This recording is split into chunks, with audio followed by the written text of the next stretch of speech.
A ceia do Senhor, 1 Coríntios capítulo 11, versículo 20, é também chamada de o partir do pão, em Atos capítulo 2, versículo 42, que era uma expressão comum usada para se referir a uma refeição. Podemos ver isto em Atos capítulo 2, versículo 46, capítulo 20, versículo 11, capítulo 27, versículos 35 e 36, Marcos capítulo 6, versículo 41. Pão significa literalmente um pão. Os judeus geralmente não usavam uma faca para cortar o pão, mas o partiam com as mãos. Mais tarde, esta expressão, o partir do pão, veio a significar a celebração da ceia do Senhor. Eucaristia não é um termo bíblico, porém está intimamente relacionada com um dos principais acontecimentos na ceia, isto é, ações de graças, seria o grego Eucaristia. Nada há de errado com esta palavra a não ser a sua associação com o ritualismo. O mesmo pode ser dito de Santa Comunhão, um termo baseado em 1 Coríntios capítulo 10, versículo 16, e que expressa certos aspectos da ceia. No Novo Testamento temos 4 relatos da ceia. Mateus capítulo 26, versículos 26 a 30, apresenta o seu caráter dispensacional. Marcos capítulo 14, versículos 22 a 26, o seu caráter cronológico. Lucas capítulo 22, versículos 14 a 23, o seu caráter moral. E 1 Coríntios capítulo 11, versículos 17 a 34, o seu caráter memorial. Juntando as outras 3 passagens que se referem ao assunto, Atos capítulo 2, versículo 42, capítulo 20, versículo 7, e 1 Coríntios capítulo 10, versículos 16 e 17, temos um total de 7 menções. A ordem do Senhor fazer isto foi dito 2 vezes e registradas 3 vezes. A prática dos primeiros discípulos é indicada claramente nas escrituras já mencionadas. Escritos dos tempos pós-apostólicos frequentemente falam da importância desta ordenança e mostra a universalidade da sua prática entre os cristãos. Entretanto, as igrejas logo se distanciaram da simplicidade do modelo original e foi se desenvolvendo em certos meios ou um ritual muito requintado, às vezes associado com práticas idólatras. Devemos notar que o partir do pão é uma atividade em grupo e deve ser realizada regularmente, enquanto que o batismo é um rito inicial único para cada crente individual. Somente verdadeiros crentes no Senhor Jesus Cristo têm o direito e o privilégio de participar da ceia do Senhor. A participação de adeptos duvidosos ou descrentes reconhecidos como um meio de alcançar graça é totalmente contrário à sã doutrina. Em Atos capítulo 20, versículo 7, lemos de os discípulos. Atos capítulo 2, versículos 41 e 42 diz: foram batizados os que de bom grado receberam a sua palavra e perseveravam no partir do pão. Podemos também notar outros termos que se referem à mesma classe de pessoas, tais como os que criam, Atos capítulo 5, versículo 14, cristãos, capítulo 11, versículo 26, irmãos, capítulo 11, versículo 29, e santos, Romanos capítulo 1, versículo 7. Somente crentes firmes na fé e constantes no andar devem ser recebidos. 1 Coríntios capítulo 5, versículo 11, 2 João, versículos 9 a 11, Tito, capítulo 3, versículos 10 e 11, 2 Tessalonicenses, capítulo 3, versículos 6 e 14. Se estas coisas forem evidentes, não encontramos respaldo bíblico para impor qualquer outro tipo de restrição. Por outro lado, certamente não é compatível com a ordem divina fazer um convite geral a um ajuntamento para toda e qualquer pessoa que deseja participar. Deve haver um verdadeiro compromisso pessoal e de coração por parte de cada crente. Isto pode ser visto sob 7 aspectos diferentes. A ceia do Senhor é, primeiramente, um ajuntamento da sua igreja. 1 Coríntios capítulo 11, versículos 17 a 21. O partir do pão não é um ajuntamento secundário ou um mero prolongamento de algum outro culto. Pelo contrário, é o ajuntamento normal de crentes, a essência do culto do louvor cristão. O exemplo de Atos capítulo 20, versículo 7 é confirmado claramente em 1 Coríntios capítulo 11 a capítulo 14, ou a capítulos 11 a 14, onde a palavra grega traduzida vos ajuntais ocorre 7 vezes e não aparece mais em todo o Novo Testamento em relação a uma reunião da igreja. Na cidade de Troade, os discípulos reuniram com o claro propósito de partir o pão. Atos capítulo 20. Eles não se reuniram para ouvir o bem conhecido apóstolo Paulo. Lembrar do Senhor era o sentimento dominante no coração e não na mente dos crentes. Em igrejas denominacionais, o foco dos cultos divinos ou da adoração pública está no sermão, o que não é, de forma alguma, adoração no sentido bíblico. A ceia expressa adequadamente a unidade do corpo de Cristo, a igreja, na união espiritual de seus membros individuais com o cabeça ressurreto, nos céus e uns com os outros. Também expressa a comunhão que flui desta união. Confira 1 Coríntios capítulo 10, versículos 16 e 17. Veja o duplo significado do único pão. Simboliza, em primeiro lugar, o precioso corpo do nosso Senhor, 1 Coríntios capítulo 11, versículo 24. E depois, a figura do seu corpo místico, a igreja, 1 Coríntios capítulo 10, versículos 16 e 17. Nesta última referência, a ordem inversa do cálice e do pão mostra a ordem na experiência do crente, isto é, a posse dos méritos do sangue expiador de Cristo, o cálice, seguida pela resultante participação no corpo de Cristo. Efésios capítulo 1, versículos 22 e 23. Em 1 Coríntios capítulo 11 temos a ordem da celebração. O segundo ponto é uma recordação da sua pessoa, 1 Coríntios capítulo 11, versículos 24 a 25. A ordem do Senhor fazer isto mostra que a ocasião não é somente retrospectiva, mas é um ato de celebração, e note bem, não somente da sua morte, mas da sua pessoa, em memória de mim. Não devemos comparar a ceia a uma cerimônia memorial de algum herói nacional morto há muito tempo, ou a um mártir envolvido em alguma grande causa.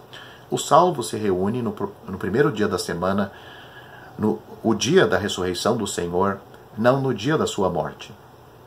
Além disto, a nossa celebração é uma celebração jubilosa daquele que, tendo cumprido a obra remidora na cruz, ressurgiu triunfante do sepulcro e está à direita de Deus. Portanto, ele é comemorado, não tanto como um que está ausente há muito tempo, mas como aquele que vive eternamente e está presente, como ele prometeu em Mateus capítulo 18, versículo 20. O terceiro ponto é uma prova do seu amor. 1 Coríntios capítulo 11, versículo 23. Foi na morte em que ele foi traído que nosso Senhor instituiu a ceia. No entanto, a sua preocupação era maior em relação ao sofrimento dos seus discípulos do que com o seu próprio. Veja Evangelho de João, capítulo 13, versículo 1. O amor se regozija em dar e em servir. Mateus, capítulo 20, versículo 28. Lucas, capítulo 22, versículo 19. João, capítulo 10, versículo 11. E é medido pela amplitude do seu sacrifício. Ao participarmos da sua ceia, o Senhor tem a oportunidade de estimular a nossa devoção através de uma nova compreensão do seu amor. Temos também um penhor da sua aliança. 1 Coríntios capítulo 11, versículo 25 e Lucas capítulo 22, versículo 20. Toda aliança divina mencionada nas Escrituras tem sua marca distintiva. Por exemplo, o sinal da aliança mosaica dada a Israel era o sábado. Êxodo capítulo 31, versículos 13 e 17 e Ezequiel capítulo 20, versículos 12 e 20. O sinal da nova aliança é o cálice do qual participamos na ceia, pois ele simboliza o sangue de nosso Senhor vertido para ratificação da mesma. Hebreus capítulo 9, versículos 15 a 22. Para mais ensinos sobre a nova aliança, veja Hebreus capítulo 7, versículo 22, capítulo 8, versículos 6 a 13, capítulo 10, versículos 16 a 18, capítulo 12, versículo 24, 2 Coríntios capítulo 3, versículos 6 a 18. Temos também uma participação na sua festa, 1 Coríntios capítulo 11, versículo 26. Comerdes e beberdes. Alguns relutam em chamar a ceia de uma festa. No entanto, se a entendemos corretamente, não há realmente nenhuma objeção. Certamente uma ocasião própria para demonstrarmos alegria pela nossa reconciliação com Deus. Lucas capítulo 15, versículos 22 a 24.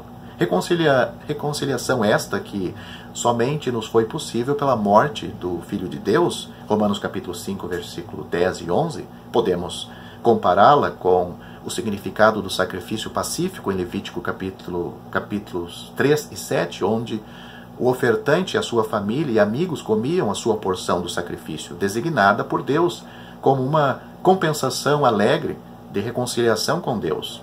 4 imperativos indicam uma participação pessoal tanto do pão quanto do cálice.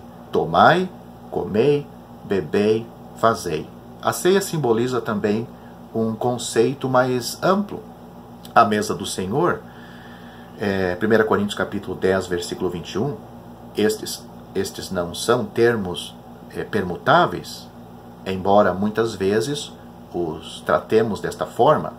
A mesa representa a comunhão com todas as provisões bondosas que o Senhor tem providenciado para o seu povo redimido. Nesta mesa, o crente está sempre assentado. Salmo capítulo 23, versículo 5. Porém, na ceia do Senhor, ele se assenta somente em ocasiões pré-determinadas. 1 Coríntios capítulo 10 contrasta a mesa do Senhor com a mesa dos demônios, a qual corresponde a toda a provisão mundana que o diabo oferece aos seus devotos. Até mesmo nas esferas moral e religiosa, o cristão não deve ter qualquer tipo de comunhão com tais coisas. Ele deve evitar tudo o que compromete o seu testemunho perante o mundo, ou que pode fazer tropeçar algum irmão mais fraco. Veja o contexto desses versículos. Na ceia, o próprio Cristo é o anfitrião invisível e o dirigente da festa. João capítulo 2, versículo 9. A mesa, que fala de graça abundante e suficiência generosa, 2 Samuel capítulo 9, versículo 7, versículos 10 e 11 e versículo 13. Embora seja totalmente gratuita para nós, foi preparada pelo nosso Senhor a um preço altíssimo para Ele. Temos também na ceia uma proclamação da sua morte. 1 Coríntios capítulo 11, versículo 26. A palavra anunciais é muitas vezes mal entendida e é frequentemente usada no sentido de mostrar. Entretanto, a palavra grega não significa representação, mas sim proclamação. Não é mostrar a Deus, mas testemunhar o Evangelho aos homens através de lições ilustrativas. 1 Coríntios capítulo 15, versículos 3 a 4. A mesma palavra grega é usada no capítulo 2, versículo 1, capítulo 9, versículo 14, e em outras passagens do Novo Testamento com o significado de pregar. Já temos visto que o batismo também é um testemunho do Evangelho àqueles que observam, isso nós vimos em outro vídeo, e enfatiza a ressurreição de Cristo, enquanto que a ceia enfatiza a sua morte. O testemunho conjunto destas duas ordenanças tem grande peso. O texto destacado, que o anunciar está, seria melhor dizer, o texto destaca que o anunciar está em comer e beber. Talvez podemos ver a morte de Cristo já demonstrada na separação do pão e do cálice, que representam, respectivamente, o seu corpo e o seu sangue. Tanto a sua morte quanto o significado dela, ambos são anunciados no cumprimento desta ordenança. Uma outra coisa que vemos na ceia é uma profecia da sua vinda. 1 Coríntios capítulo 11, versículo 26, até que venha. É o comentário inspirado de Paulo. Aqui está a gloriosa consumação que os salvos aguardam. que coloca um limite ao período da sua celebração e também indica claramente que obediência a esta ordem do Senhor não deve ser negligenciada durante o período de espera. A ideia básica aqui é simplicidade de acordo com o modelo das Escrituras. Podemos ver desvios por toda a cristandade, erros graves e práticas ritualísticas têm obscurecido o propósito e o significado originais. Uma celebração incorreta também destrói o verdadeiro caráter da ceia. 1 Coríntios capítulo 11, versículo 20. No início era celebrado pelos cristãos em conjunto com uma refeição social, depois chamada de festa de amor, ágape, Judas versículo 12, 2 Pedro capítulo 2, versículo 13, 1 Coríntios capítulo 11, versículos 21 e 22. Atos capítulo 2, versículo 46, provavelmente indica que havia necessidade de uma certa organização por causa do grande número de pessoas. Para a adoração, os cristãos ainda se reuniam com os demais judeus no templo. A prática também nos mostra que a comunhão inicial não envolveu o fim da vida familiar. O surgimento de abusos, como também de outras considerações, finalmente fez com que a ceia do Senhor não fosse mais celebrada em associação com refeições sociais normais. Confira isto em 1 Coríntios capítulo 11, versículo 34. A palavra de Deus evita estipular regras para a ceia. Assim, há lugar para devoção e liberdade cristã. Vamos considerar agora dia e hora em relação à ceia do Senhor. As palavras todas as vezes de 1 Coríntios capítulo 11, versículo 25 e 26 indicam celebração frequente, não uma ou duas vezes por ano, nem mesmo mensalmente. Atos capítulo 20, versículo 7 indica uma prática regular de reunir-se no primeiro dia da semana com um propósito específico de partir o pão. Paulo havia chegado na cidade de Troade na segunda-feira anterior e, embora estivesse com pressa, note isto no versículo 16 deste capítulo, esperou pacientemente pelo próximo primeiro dia da semana para partir o pão com aquela igreja e depois disto partiu sem perder mais tempo. Versículos 11 e 13. É importante notar que a primeira aparição do nosso Senhor para os seus discípulos reunidos foi no dia da sua ressurreição e depois em sucessivos primeiros dias da semana. O primeiro dia simboliza o dia da nova criação, enquanto que o sábado do judeu, sétimo dia, refere-se à velha criação. Unindo a ceia do Senhor com o dia do Senhor, temos a palavra grega kyrios, pertencente a um senhor ou senhorio, que parece somente duas vezes no Novo Testamento, 1 Coríntios capítulo 11, versículo 20 e Apocalipse capítulo 1, versículo 10.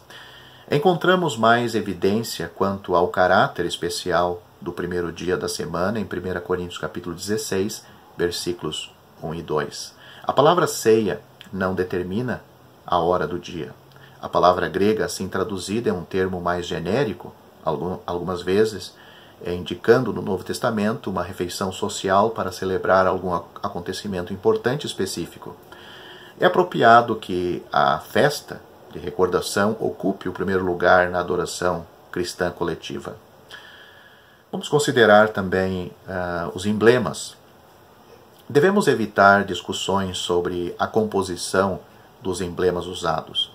Em certos lugares, isto tem causado raízes de amargura e até levado à divisão.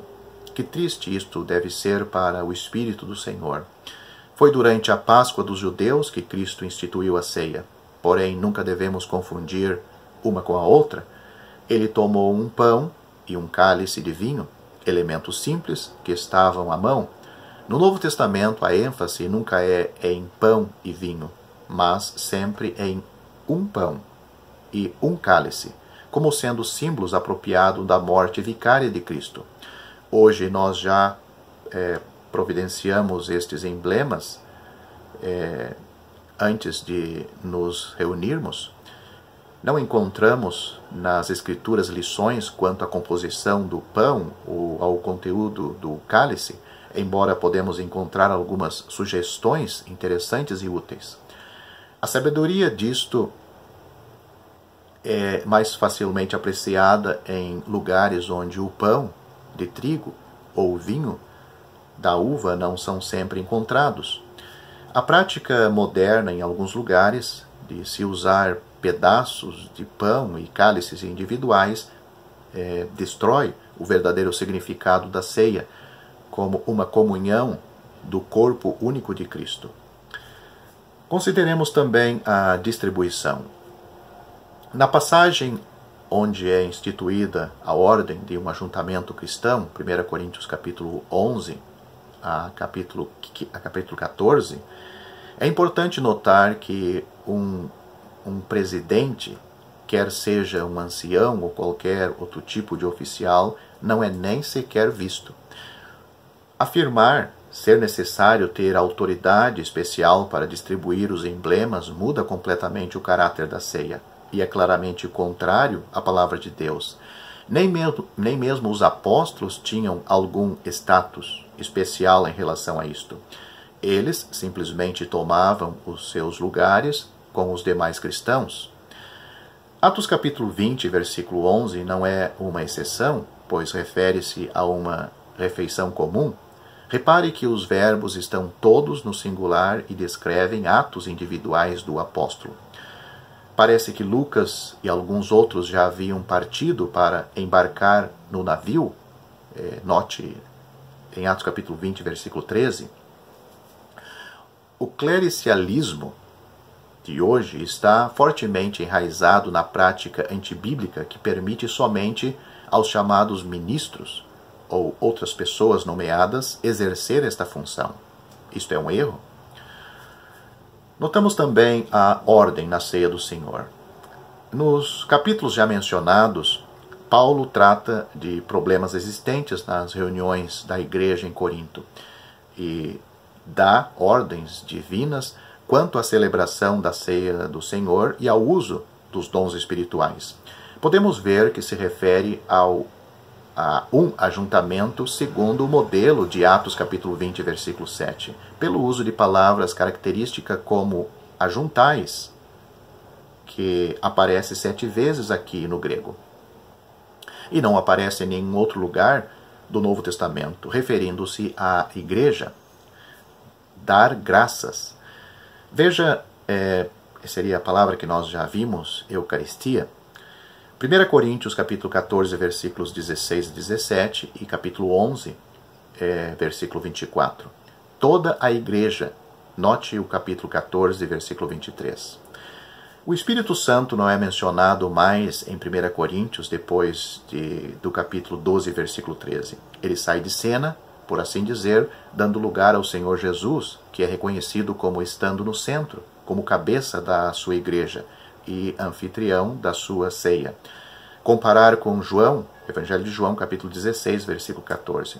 Por outro lado, a responsabilidade pessoal daqueles que participam é enfatizada pelo uso da forma imperativa dos verbos, nada menos que 21 vezes, ou 21 vezes, no capítulo 14 de 1 Coríntios. A expressão a direção do Espírito aparece somente 2 vezes no Novo Testamento. Romanos capítulo 8, versículo 14 e Gálatas capítulo 5, versículo 18. E está relacionada com o andar do cristão, não com adoração. Portanto, se não andarmos pelo Espírito durante a semana, não podemos esperar que ele nos guie na ceia. A direção do Espírito Santo não é por algum impulso sobrenatural, nem por um zelo sem inteligência, e muito menos por um desejo carnal de exibir algum dom. Estes erros todos existiam na igreja em Corinto.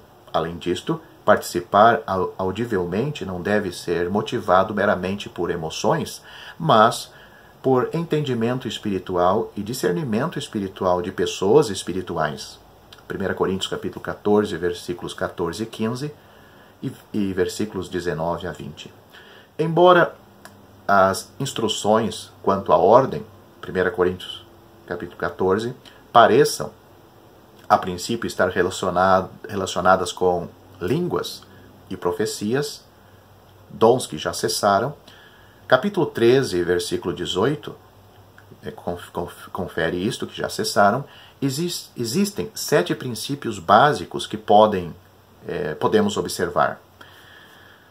Primeiro, nem todos devem participar, versículo 26. Segundo, as mensagens devem ser restritas às 2 ou 3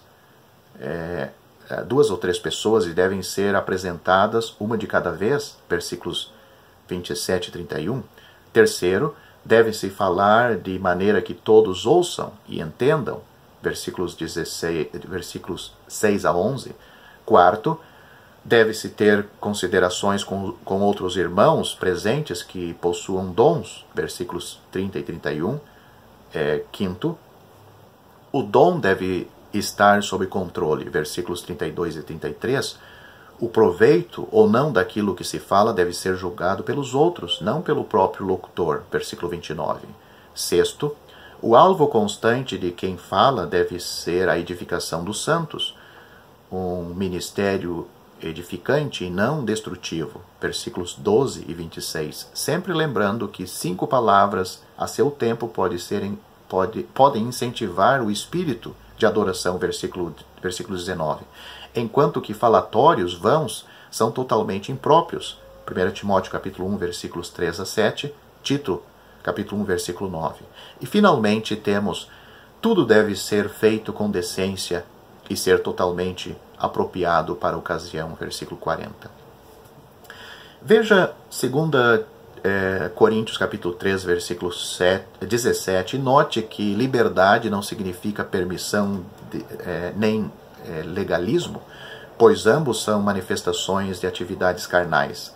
Se a falta for simplesmente por zelo sem inteligência, o transgressor deve ser corrigido com um espírito de paciência e graça. Vamos analisar também o procedimento na ceia do Senhor. Partir o pão não tem nenhum significado cerimonial, é simplesmente para a conveniência dos que estão reunidos, especialmente se o pão for grande e tiver uma casca dura.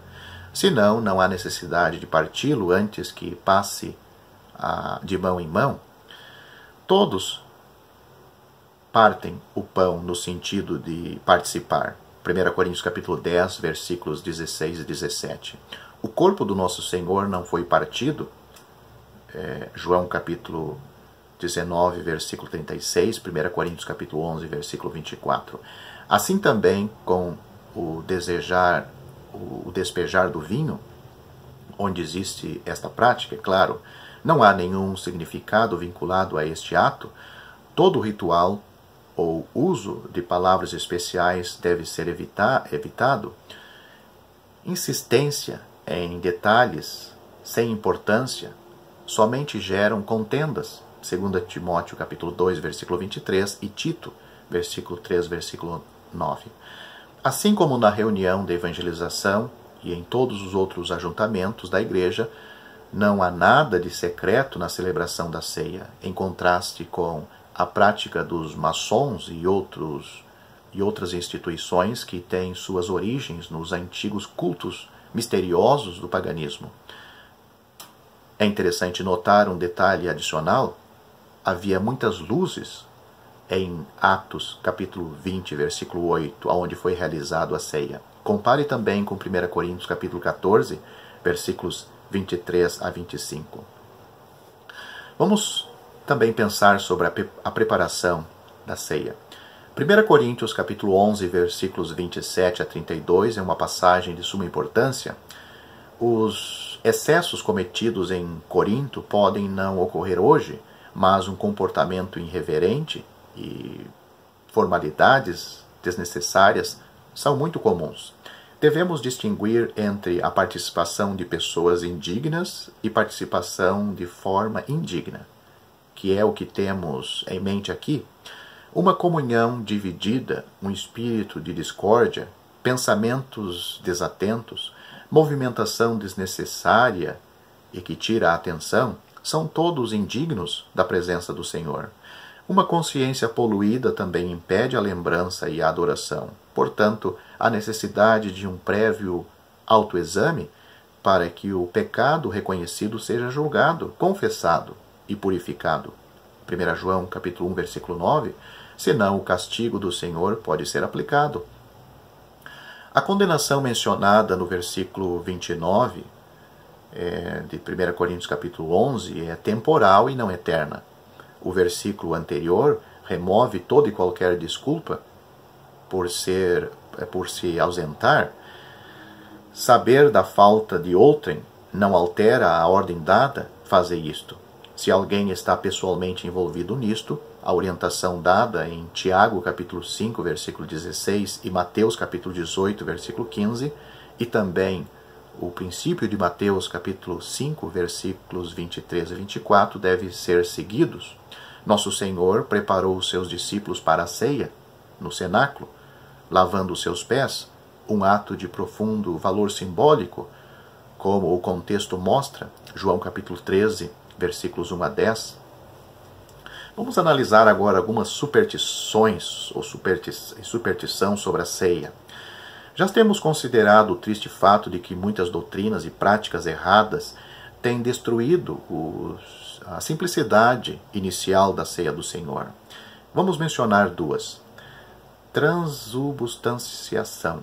Essa doutrina da Igreja Romana, introduzida no ano 1831, diz que no instante da consagração pelo padre em exercício, os emblemas são transformados naquele corpo que nasceu da Virgem. Somente a aparência externa permanece como antes. Assim, o aspecto comemorativo torna-se numa celebração da missa idólatra, durante a qual, ao se erguer a hóstia, os comungantes adoram a Cristo como se ele realmente estivesse contido nela. Continuando a citação, é oferecido a Deus um sacrifício infalível, propiciatório e adequado pelos vivos e pelos mortos. Isto é pura blasfêmia? Um ritual extremamente ornado, tão atrativo à carne, acompanha o cerimonial. Compare Hebreus capítulo 7, versículo 27, capítulo 9, versículo 14 e capítulo 10, versículo 1 a 14. A segunda é consubstanciação. É uma doutrina luterana que data da reforma do século XVI. Embora esta reforma mudou muitas coisas, não se livrou por completo da ordem clerical estabelecida. Alguns erros de doutrina e prática ainda permanecem nas igrejas reformadas. Consubstanciação ensina que Cristo está corporalmente presente com os emblemas no momento da participação. Concepção errônea? Certas escrituras são frequentemente aplicadas de maneira incorreta à ceia do Senhor. João capítulo 6, versículos 48 a 58 não tem nenhuma referência direta à ceia, pois ela ainda nem havia sido instruída. Refere-se ao ato de apropriar-se de Cristo pela fé para se obter a vida eterna. Note o versículo 54 deste capítulo. 1 Coríntios capítulo 5, versículos 7 a 8 não se refere à ceia do Senhor. A Páscoa simboliza o sacrifício de Cristo, uma vez por todas, como o Cordeiro de Deus. Se você gostou deste vídeo, deixe seu joinha, isso nos ajudará a divulgá-lo. Também não se esqueça de inscrever-se em nosso canal. Ative o sininho das notificações para que você receba os novos vídeos. Deixe seus comentários. Obrigado por assistir este vídeo.